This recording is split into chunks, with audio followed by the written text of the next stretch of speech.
ನಮಸ್ತೆ ಗೆಳೆಯರೆ.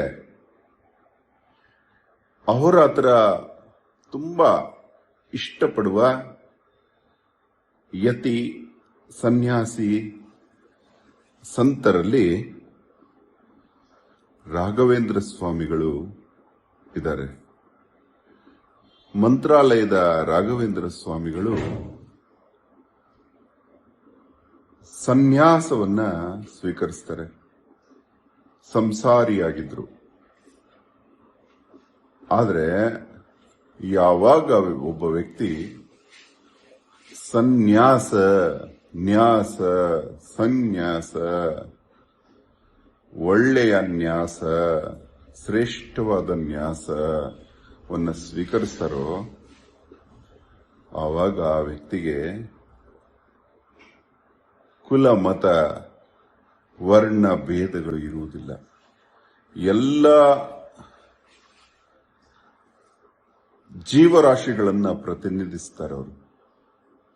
ನವಾಬನ ಮನೆಯಲ್ಲಿ ಉಪಹಾರ ಮಾಡಿದವರು.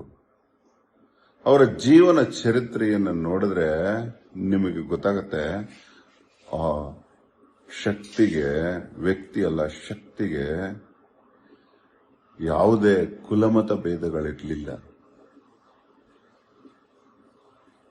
ಯಾವಾಗ ಆ ವ್ಯಕ್ತಿ ಜೀವಂತ ಸಮಾಧಿಗೆ ಪ್ರವೇಶ ಆದ್ರೂ ಆಗ್ಲೇ ಆ ಶಕ್ತಿ ಮಹಾಬ್ರಾಹ್ಮಣ, ಮಹಾಕ್ಷತ್ರಿಯ, ಮಹಾವೈಶ್ಯ, ಮಹಾಶೂದ್ರ, ಪರಮ ಬ್ರಾಹ್ಮಣ, ಪರಮಕ್ಷತ್ರಿಯ, ಪರಮವೈಶ್ಯ, ಪರಮಶೂದ್ರ ಆಗಿರ್ತಾರೆ. 4 ವರ್ಣಗಳಿಗೆ ಅತಿ ಶ್ರೇಷ್ಠವಾದ ಅರ್ಥ ಇದೆ. ಯಾರು ತಾಯಿಯ ಗರ್ಭದಿಂದ ಬಂದ್ರೆ ಮನುಷ್ಯನಾಗ್ತಾನೋ ಅವನು ಜ್ಞಾನದ ಗರ್ಭದಿಂದ ಬಂದ್ರೆ ದ್ವಿಜನಾಗ್ತಾನೆ. ಹಾಗೆ ದ್ವಿಜರಾದವರವರು. ಯಾರು ಧರ್ಮ ಸಂರಕ್ಷಣೆಗೋಸ್ಕರ ಜೀವವನ್ನೂ ತೊರೆಯಲು ಸಿದ್ಧರಾಗ್ತಾರೋ ಆತ ಕ್ಷತ್ರಿಯನಾಗ್ತಾನೆ. ಯಾರು ಎಲ್ಲರ ಹೊಟ್ಟೆಯ ತುಂಬಿಸಲು ಕೆಲಸ ಮಾಡ್ತಾರೋ ಅವರು ವೈಶ್ಯರಾಗ್ತಾರೆ. ಯಾರು ಎಲ್ಲರಿಗೂ ಏನನ್ನೂ ಬಯಸದೆ ಉಪಕಾರ ಮಾಡ್ತಾರೋ ಅವರು ಶೂದ್ರರಾಗ್ತಾರೆ.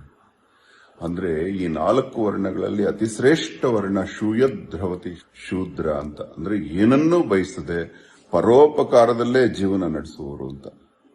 ಹೀಗಿರುವಾಗ ಪಂಕ್ತಿ ಭೇದವೇತಕ್ಕೆ 4 ಮನೆಯ ಭಿಕ್ಷೆ ಕೇಳಿ ಬದುಕುವ ಸನ್ಯಾಸಿಗೆ ಇದು ಬ್ರಾಹ್ಮಣರ ಮನೆಯ, ಇದು ಕ್ಷತ್ರಿಯರ ಮನೆಯ, ಇದು ವೈಶ್ಯರ ಮನೆಯ, ಇದು ಶೂದ್ರರ ಮನೆಯ ಅನ್ನುವುದಿರುವುದಿಲ್ಲ. ಇಲ್ಲಿ ವರ್ಣಗಳ ಬಗ್ಗೆ ಮಾತ್ರ ಮಾತಾಡ್ತಾ ಇದ್ದೀನಿ. ಇನ್ನು ಜಾತಿಗಳಂತೂ ಇರುವುದೇ ಇಲ್ಲ.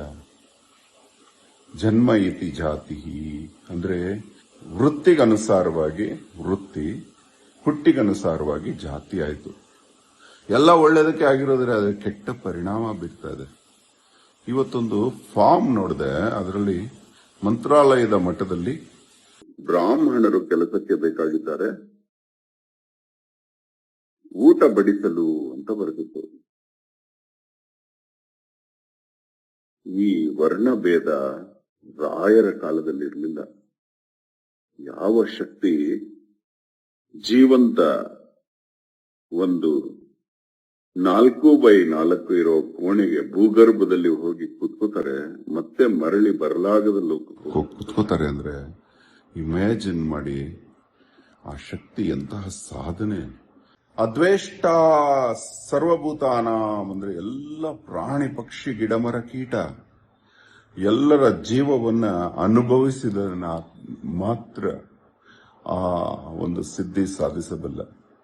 ದಯವಿಟ್ಟು ಮತ್ತೆ ಮತ್ತೆ ಆ ಮಠದವರಲ್ಲಿ ವಿನಂತಿ, ರಾಯರು ಕಾಣದ ಜಾತಿ ಮತ ವರ್ಣ ಪಂಕ್ತಿ ಭೇದವನ್ನ ನೀವು ಮುಂದುವರಿಸದಿರಿ.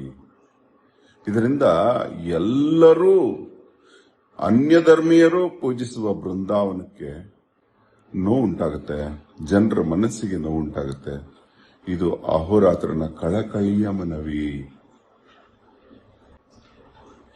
ಪೂಜ್ಯಾಯ ರಾಘವೇಂದ್ರಾಯ ಸತ್ಯ ಧರ್ಮ ವೃತಾಯ ಚ ಭಜತಾಂ ಕಲ್ಪವೃಕ್ಷಾಯ ನಮತಾಂ ಕಾಮಧೇನುವೆ.